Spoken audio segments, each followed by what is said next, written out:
Bonjour à tous, bienvenue pour cette nouvelle vidéo. Quand je fais ça, où est-ce que vont vos yeux? Vous devez vous dire, c'est un peu bizarre comme préambule. Bien sûr, mais c'est volontaire. Où est-ce que sont allés vos yeux quand je fais ça? Naturellement, vos yeux vont vers ma main, parce qu'elle bouge. Si vous allumez la radio, vos sens vont aller vers écouter la radio. Qu'est-ce que ça nous raconte, ça? Ça nous raconte que mon attention est automatiquement accaparée. Et ce mot est très intéressant, accaparée par les stimuli, par ce qui bouge. Plus c'est fort, rapide, violent, énergétiquement puissant, plus mon attention va être accaparée. Vous mettez deux enfants en face de vous, parce que les enfants accaparent beaucoup notre attention. Vous mettez deux enfants en face de vous. Vous en mettez un qui est calme et un qui va crier, rire, sauter, faire des bonds. Votre attention va se tourner vers celui qui gesticule, qui crie le plus. Tout ce que nous voulons dans nos vies, c'est la paix, la joie, l'amour.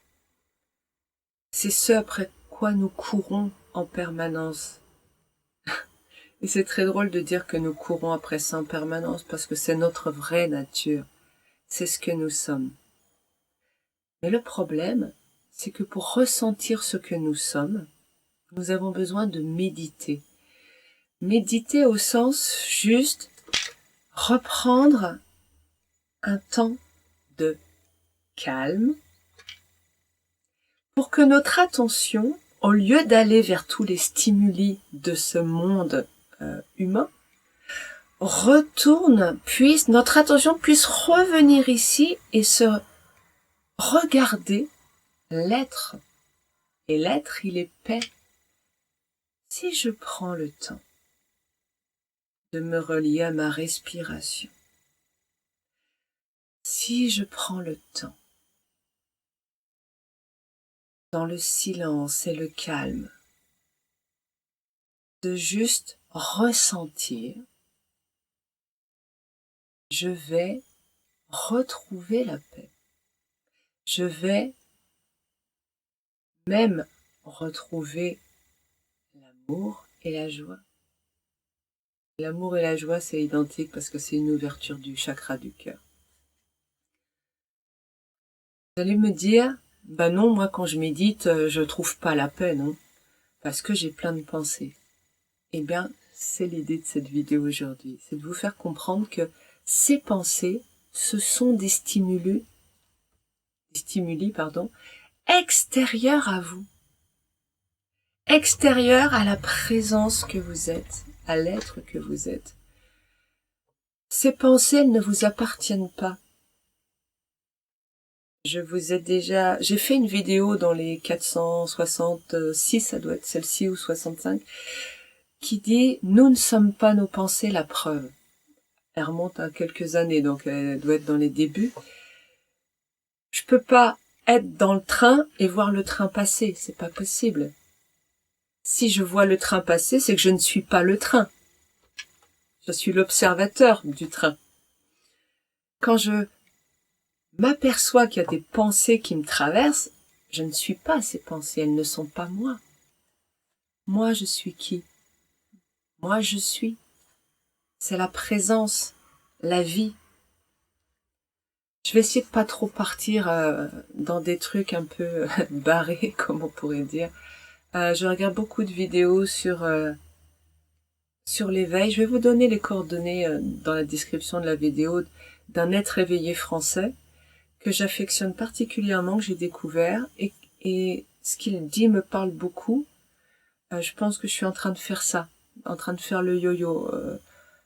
Il se passe des choses, pas des extases, mais en tout cas des désidentifications. Mon mental se tait, et je me retrouve donc dans la présence. Donc, c'est un peu perché pour ceux qui sont vraiment dans la matérialité, mais pour ceux qui sont en train de vivre ça, ça peut être extrêmement parlant. Et quoi qu'il en soit, ça vous fera pas de mal. Donc c'est Pierre Leray Guillemet. Je vous mets son nom dans la description. Je ne vous renvoie pas vers une vidéo parce que je suis persuadée que vous trouverez la vidéo par vous-même qui va vous parler. Plutôt que si c'est moi qui vous donne celle qui m'intéresse. C'était un aparté. Nous sommes donc cette présence, cette paix, cette joie et cet amour. Et ces pensées qui nous traversent et qui ne sont pas nous. On pourrait, pour revenir à un niveau un peu, comment dirais-je, plus matériel, imaginer que nous sommes des postes radio et que, voilà, nous recevons plein de fréquences constamment. Mais nous ne sommes pas ces ondes qui nous traversent.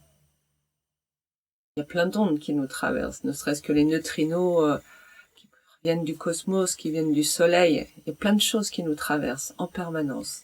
Nous ne sommes pas ces choses. Nous sommes ce qu'il y a derrière ces choses. Bon. Les pensées qui vous traversent, vous n'arrivez pas à revenir au calme de la présence parce que votre attention va être accaparée vers ces pensées. La première chose que vous pouvez comprendre, conscientiser, pour pouvoir vous libérer de tout cela, c'est réaliser que, vous n'êtes pas ces pensées. Elles ne sont pas à vous et elles ne sont pas vous. Il est possible que nous puissions émettre nous-mêmes des pensées, mais je peux vous assurer que 90% de ce qui nous traverse là, de ces pensées, ne sont pas les nôtres. Et je dis il est possible, mais je n'en suis même pas certaine. Dans le sens où, sans penser, on vit exactement comme avec des pensées. Sauf que c'est plus facile et plus fluide. Quand vous vous grattez, vous n'êtes pas en train de penser. Vous ne réfléchissez pas. Il y a une nuance entre réfléchir, c'est-à-dire être dans un acte conscient de matérialisation d'une énergie au niveau de notre mental, et les pensées que je reçois comme des ondes radio. Ce sont deux choses différentes. Et je n'ai besoin d'aucun des deux pour vivre.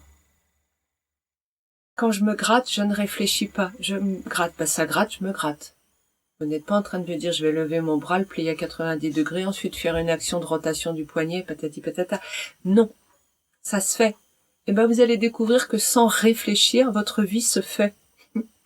Mais alors très simplement, très naturellement, il y a quelqu'un qui veut me frapper, ben je me défends, je me protège, ou je peux contre-attaquer. Enfin, ça veut pas dire, je dis ça, cet exemple-là qui est assez fort, mais ne pas penser ne veut pas dire ne rien faire. Ne pas réfléchir ne veut pas dire ne rien faire.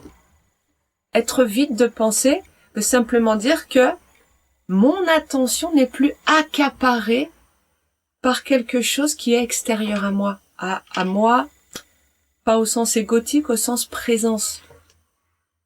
Donc c'est la présence entière qui interagit. Au lieu d'avoir la présence cachée par un petit moi égotique, un personnage qui s'appelle Sandrine, et qui va réagir avec toutes ses croyances, ses histoires, ses pensées, tout ce qu'elle se raconte dans sa tête. Et je vais revenir là-dessus. Avec donc beaucoup de souffrance, et surtout, beaucoup de limitations. Et ça, c'est un point important. La présence, elle est illimitée. Tout est possible. Le moi égotique, la personnalité, elle est extrêmement limitée parce qu'elle est enfermée par toutes les croyances. On est un petit truc là-dedans. Il n'y a pas beaucoup de place. Je vais vous donner des exemples de ça. Ça va peut-être vous parler. Et c'est très fort. J'en suis là, visiblement. Et je le vois à l'extérieur d'une façon incroyable. Je reçois pas mal d'appels ces derniers temps de gens qui souhaiteraient pratiquer, essayer une activité parmi toutes celles que je propose. Et j'entends les gens me dire, je n'ouvre pas la bouche, hein. Ils m'expliquent. Voilà, je serais intéressée par exemple, votre activité de danse, mais bon, j'ai peur que physiquement ça me convienne pas parce que j'ai des douleurs là, j'ai des douleurs ci. En fait, oui, je suis pas sûre, mais ça me ferait plaisir. Et ils continuent à parler. Et en 2-3 minutes, sans que j'ai ouvert la bouche, ils arrivent à la conclusion que non, c'est finalement c'est pas possible. C'est-à-dire que, alors certes, pour eux, c'est intéressant parce qu'ils ont exprimé les choses qui sont enfouies en eux, à savoir qu'ils ont un élan. L'élan, ça vient non pas de leur petit moi, mais de leur être. Un élan, c'est pas un désir, hein. C'est juste, je me sens portée par quelque chose. C'est pas je veux, c'est je me sens portée vers. On peut le dire comme ça. Et ces gens, donc, ils ont pu exprimer cet élan au-delà du petit moi, mais à travers le petit moi, le personnage, et lui, il va parler enfermé à travers ses peurs. Et vous remarquez que j'ai pas ouvert la bouche et que ces personnes s'interdisent même d'essayer. C'est-à-dire essayer, c'est se confronter à la réalité. C'est pouvoir voir, conscientiser, je me raconte une histoire et dans la réalité, comment c'est? Une histoire sur la réalité. Mais comment c'est? En vrai. Ailleurs que dans ma tête. Il ne se l'autorise pas. Je l'ai vu pour la danse plusieurs fois, je l'ai vu pour le chant plusieurs fois. Ah oui, mais j'ai pas les capacités. Oh mais non, ça va être trop compliqué. Et plus encore extraordinaire, vous allez voir à quel point les limitations que nous nous mettons, c'est dingue. Des gens qui m'appellent pour la chorale, pour les chorales, en me disant, voilà, j'ai vu que vous faisiez chorale tel jour, et j'adorerais, élan, j'adorerais chanter avec vous. Et puis, ces gens me renvoient 3-4 SMS pour me dire que ils sont super intéressés, mais là ils peuvent pas. Et en fait, au bout de 3-4 SMS, qui s'étalent sur plusieurs semaines, hein, même parfois, en me disant je vais venir, ils me disent mais finalement ce jour-là je peux pas.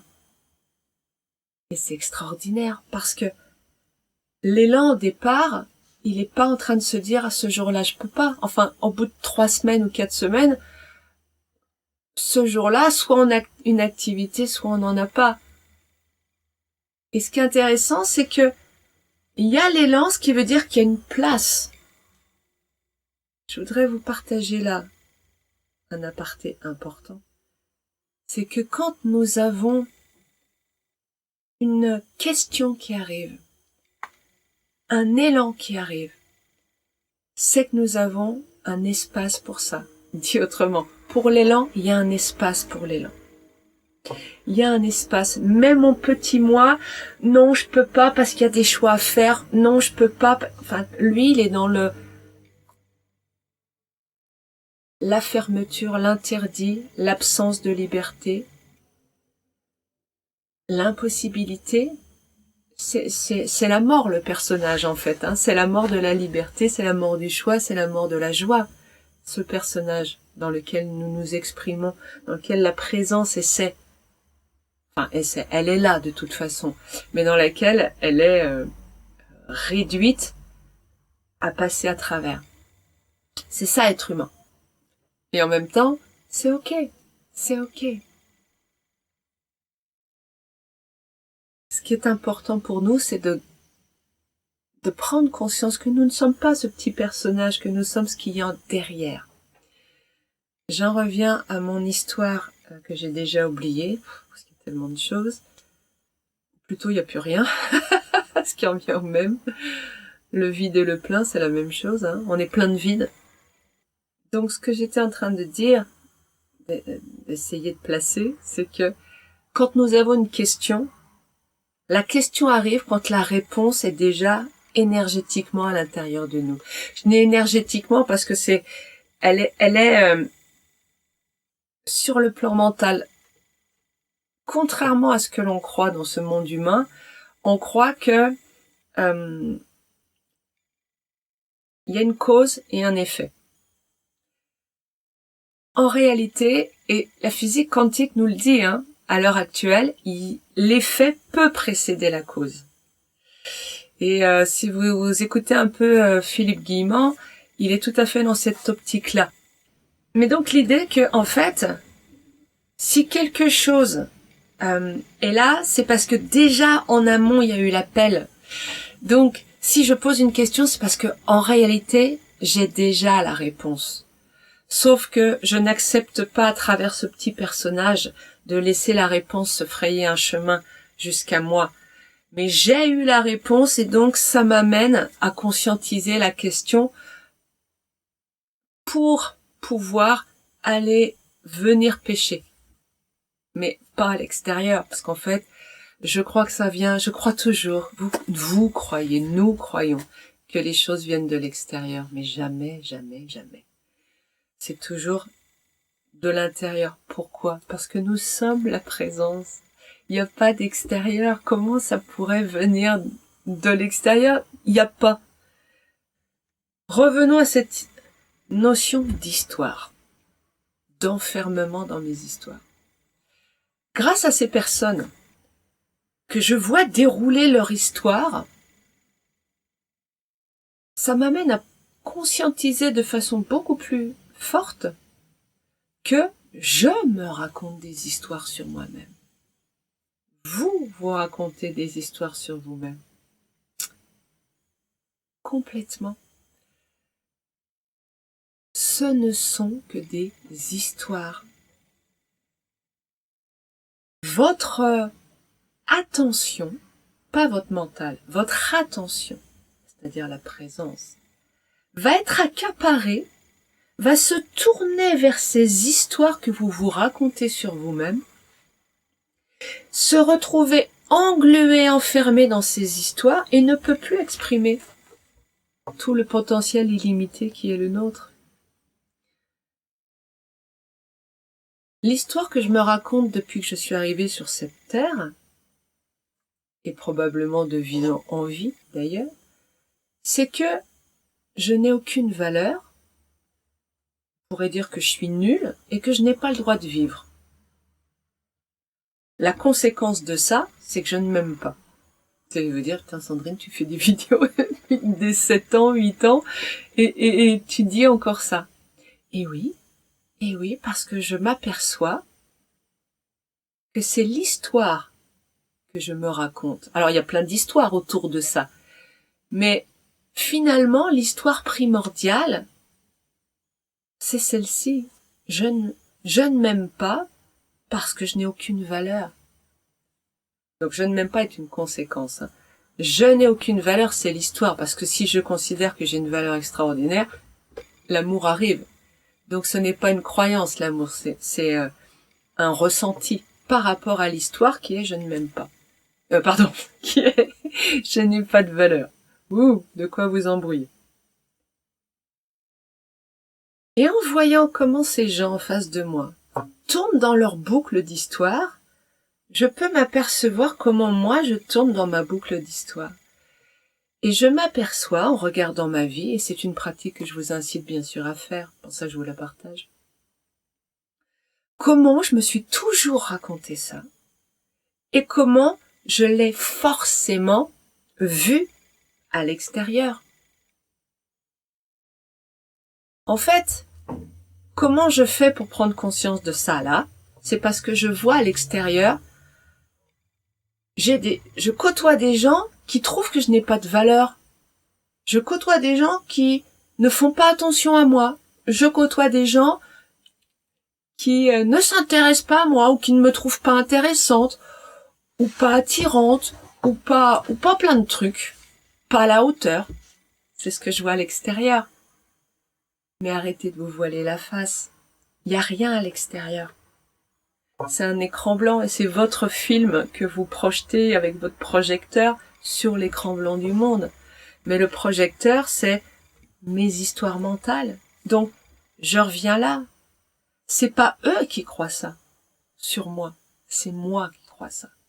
C'est mon histoire, ce que je me raconte. Alors, comme je vous ai dit, il y a plein d'histoires au départ.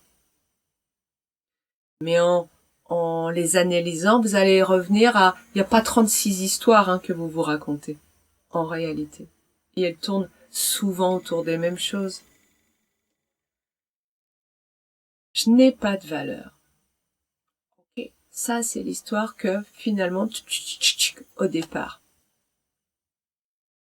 Je ne mérite pas de vivre, je suis indigne, je suis nul, etc. Cette histoire-là. Mon être... Quand je peux regarder ça en me disant « C'est une histoire ». C'est pas la réalité. La réalité, c'est que je suis la vie. Je suis. Point. Il n'y a aucune notion derrière « je suis ». Il y a. Et par contre, dans mon mental,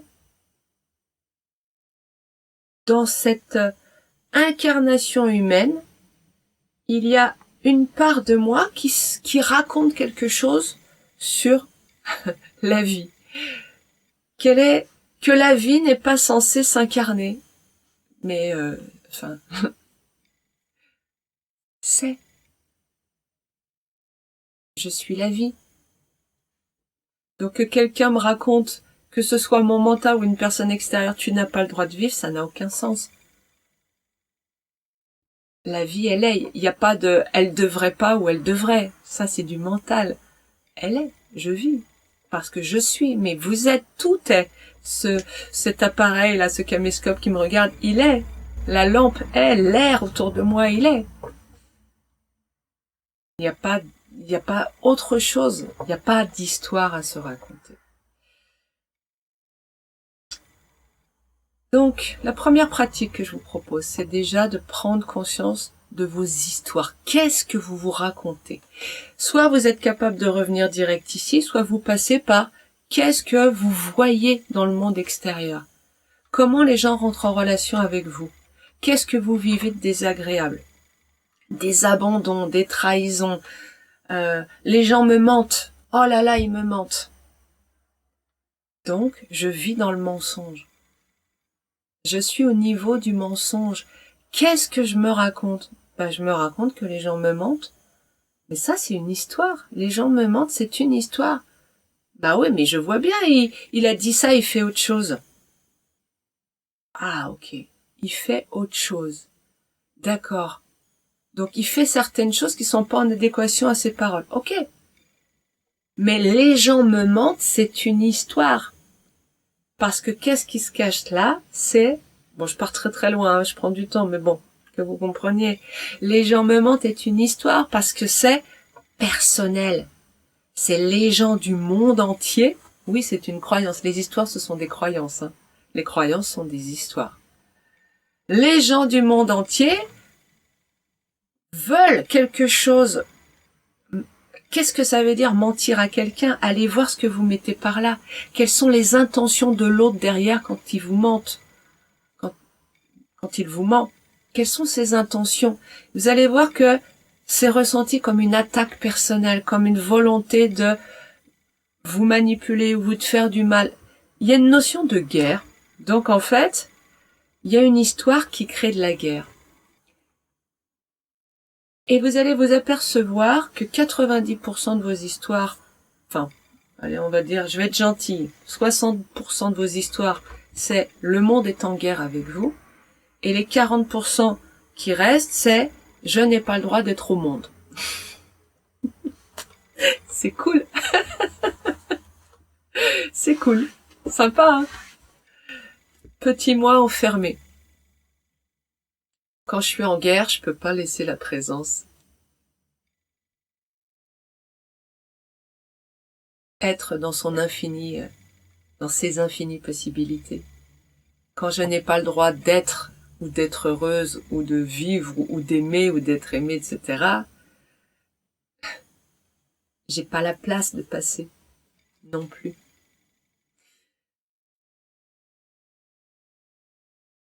La deuxième pratique importante que je peux vous conseiller, donc la première, observez quelles sont les histoires qui se racontent dans ma tête. Je ne suis pas ce mental. Je suis au-delà de ce mental. Je ne suis pas ça, je suis derrière. La deuxième pratique, c'est justement de mettre notre attention, votre attention, sur qui observe ces pensées. Revenir à l'observateur. Le petit moi, c'est mes pensées, ma vie, ma maison, me. Non. Je suis derrière, je suis celui qui observe. Pas qui ressent même. Le ressenti, c'est même encore là, mais bon, c'est déjà un peu plus loin. Donc vous pouvez ressentir votre respiration, ça vous amène déjà à vous décoller de ce petit moi. Mais même au-delà, qui observe? Il y a une méditation que j'ai faite, que j'ai trouvée extrêmement intéressante, mais ce n'est pas la seule.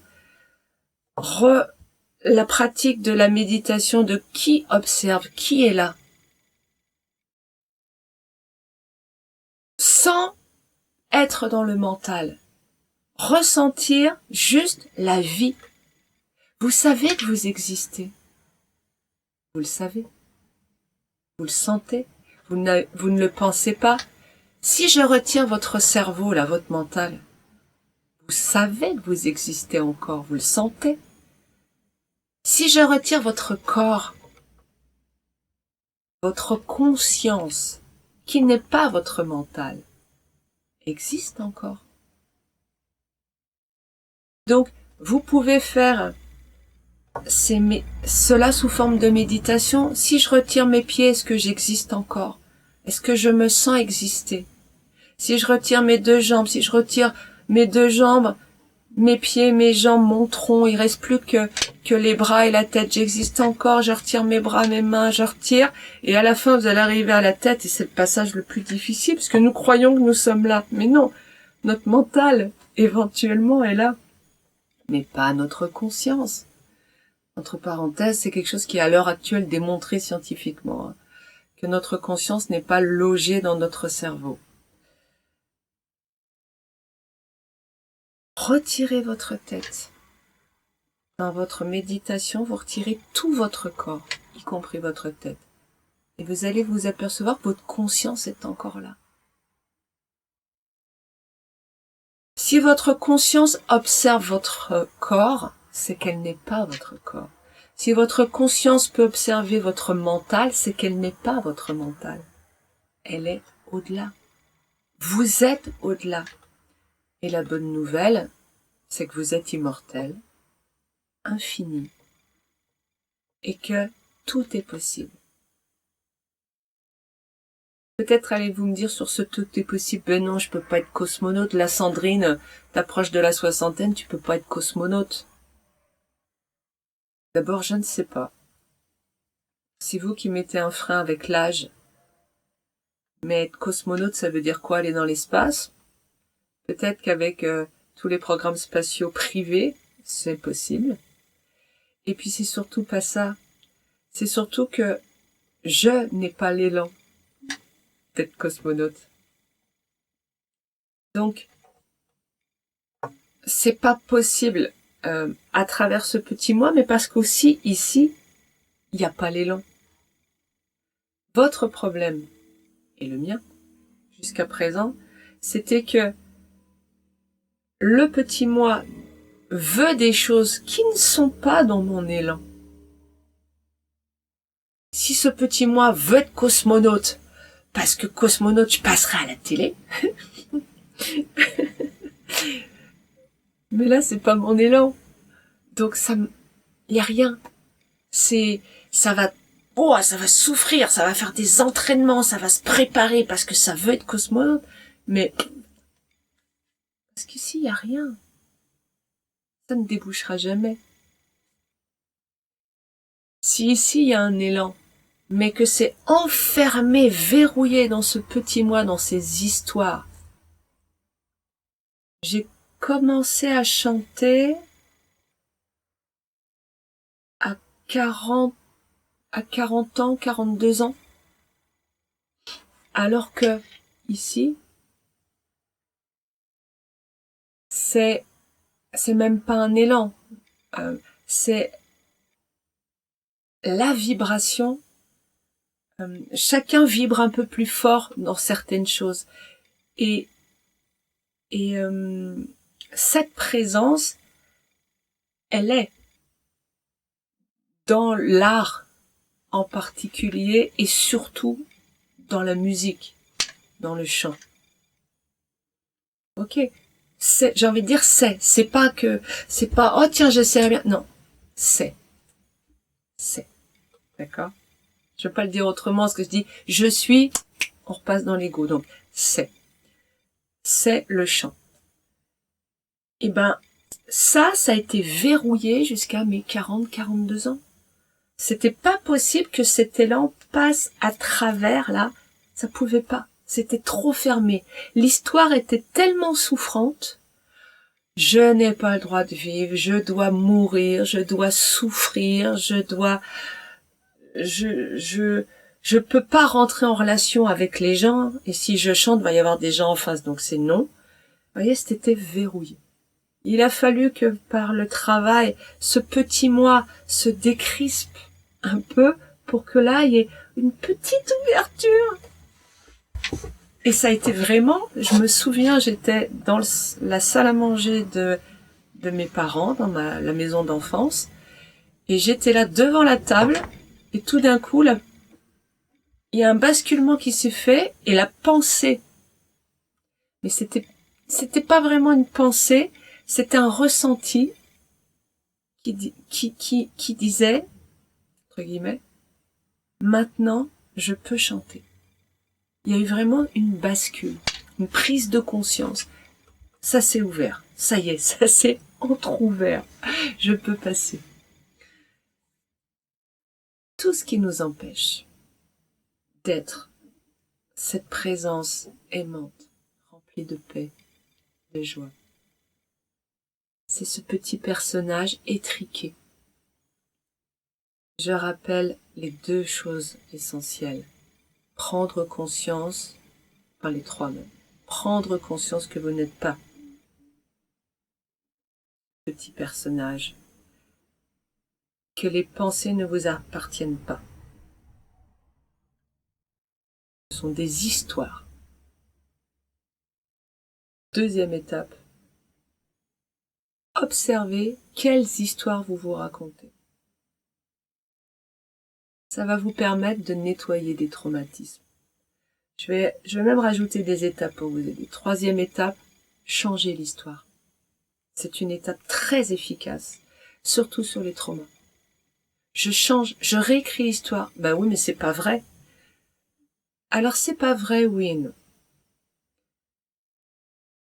Vous allez découvrir que les histoires que vous allez mettre, parfois, elles peuvent être vraies. Je vous prends un exemple. Bon, ce sera une très longue vidéo. Je prends un exemple. Moi, mon histoire, voilà, un exemple personnel forcément. Mon histoire, c'est je n'ai aucune valeur, d'accord? Si je choisis de me raconter l'histoire inverse, j'ai de la valeur, j'ai une immense valeur. Et si je choisis consciemment, volontairement d'y croire, qu'est-ce qui va se passer? Il va se passer que je vais chercher les preuves de cette histoire-là. C'est d'ailleurs ce que l'on fait dans le travail de Byron Katie. Les coordonnées sont dans la description de la vidéo. C'est ce que je fais en coaching, c'est ce que je fais dans les vidéos. Sans cette croyance, comment c'est? Donc là, on va choisir, la croyance opposée, de croire quelque chose de positif, d'opposé. J'ai de la valeur. Ok. Et je vais rajouter donc, par rapport au travail, à chercher la preuve de ça. Et en fait, je m'aperçois que depuis petite, j'ai des preuves que j'ai de la valeur. Mais je veux pas les voir parce que je m'identifie à l'histoire. Donc je refuse ces preuves-là. Je vous l'ai déjà expliqué dans des vidéos, on reçoit à peu près au moins 1 milliard d'informations à la seconde. On en choisit de 7 à 35 suivant les auteurs. 35 sur 1 milliard. Et ces 35 sont choisis par rapport à l'histoire que je vais choisir de croire. Vous voyez tous les choix que nous avons? Ils sont inconscients ces choix, mais je peux les remplacer par des choix conscients. C'est ce que l'on fait quand on se répète des mantras. Mais ces mantras, il faut les croire. Il faut pas les répéter simplement. Il faut arriver à changer le ressenti. C'est tout le travail de... Pas Greg Braden, c'est le travail... Enfin, il est aussi là-dedans, mais Joe Dispenza. Vous cherchez les preuves, parce que plus vous cherchez les preuves, plus votre croyance va se renforcer. Ah bah oui, c'est vrai, j'ai de la valeur. Ah bah oui, ah bah la preuve. Ah bah oui, il y a quelqu'un qui m'a souri, quelqu'un qui m'a fait un compliment, quelqu'un qui était content de moi. Toutes les preuves existent. Je prends un autre exemple qui est différent. Pour un trauma. Par exemple, une femme qui a été violée. Dire je n'ai pas été violée, d'abord je n'ai pas, votre cerveau ne le comprendra pas. N'utilisez jamais de négation, le cerveau ne l'entend pas. Donc il va falloir réinventer une histoire que par exemple, eh bien, elle a réussi à casser sa figure à son ravisseur, enfin son ravisseur, son violeur, ou que la police est arrivée, etc. Mais là vous voyez que c'est différent de j'ai de la valeur, je n'ai pas de valeur, j'ai de la valeur, c'est différent. C'est une histoire.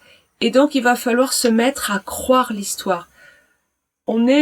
C'est un peu le principe du déni, mais le déni c'est juste non, c'est pas arrivé. Là c'est prendre une autre voie. Énergétiquement, c'est créer un circuit de dérivation pour l'énergie qui s'est figée avec le trauma. Un traumatisme, c'est l'énergie qui se fige, qui ne circule plus. Elle reste là, paf, nouée. Donc vous avez plein de procédés énergétiques, EFT, EMDR. Il y a d'autres méthodes dont je viens d'entendre parler que je ne connais pas, l'IFS, et je crois que c'est PTDTR, processus de résolution des traumatismes, un truc comme ça, en gros. Voilà, réécriture du chemin pour que l'énergie puisse se libérer et que ça recircule. Et quand ça recircule, je peux passer à autre chose. Le problème du traumatisme, c'est que je revis cette histoire en boucle. Un syndrome post-traumatique, c'est je revis mon corps est stressé, figé, et vit dans cette boucle temporelle. Donc, réécrire une nouvelle boucle temporelle pour que l'énergie s'échappe et que je puisse revivre dans le présent. Parce qu'en fait, toutes les histoires que nous nous racontons nous ramènent dans le passé. Or, le passé, c'est ça. Ici, la présence, elle est maintenant. Est-ce que vous pouvez exister à un autre temps que maintenant? Je veux dire, là, vous sentez, vous êtes là, vous êtes vivant. Est-ce que vous pouvez être vivant hier? Ah bah oui, hier j'étais vivant. Non, mais c'est votre mental. Là, vous vivez, vous êtes maintenant. Vous vivez maintenant. Et là, vous existez maintenant. Et en fait, vous allez passer votre vie à exister maintenant. Les histoires nous amènent dans le passé ou dans le futur. Mais en fait, c'est la même chose parce que le futur se crée à partir du passé, à partir de cette histoire. Donc c'est juste la même histoire que je transpose dans soi-disant le temps qui n'existe en réalité pas. Enfin, ici, il n'existe pas de temps. C'est une très très longue vidéo. Mais je pense que je vais pas en refaire avant un certain temps. Donc, bon, vous aurez de quoi la fractionner et écouter en plusieurs fois. Il y a deux types de temps, en fait. Il y a le temps humain. L'humain se crée un temps mental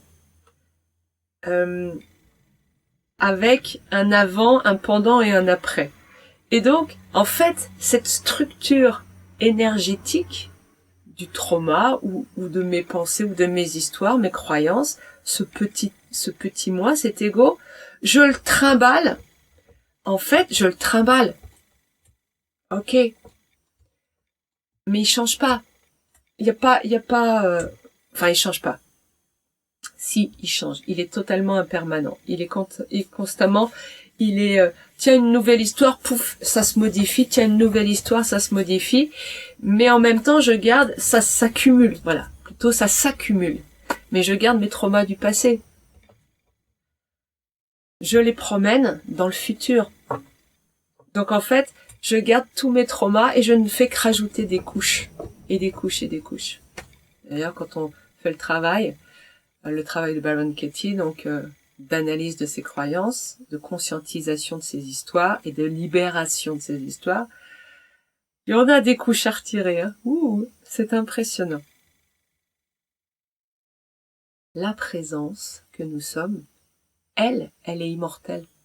Donc elle, il n'y a pas de notion de temps. Quand on meurt, c'est ce petit moi qui disparaît. Mais pas à 100%, parce qu'il reste le mental, le moi mental. Donc lui continue à raconter des histoires. C'est pour ça que de vie en vie, on a des karmas. C'est pour ça qu'on a des conséquences qui nous poursuivent, des résultantes. Mais en tout cas, le corps disparaît et une portion de la personnalité disparaît. Une portion quand même. Il en reste un certain nombre de choses qui vont se réincarner. Ok. Je suis désolée, il n'y a plus de mémoire dans la caméra. Je m'arrête là, nous sommes immortels, c'est tout. Belle journée à vous.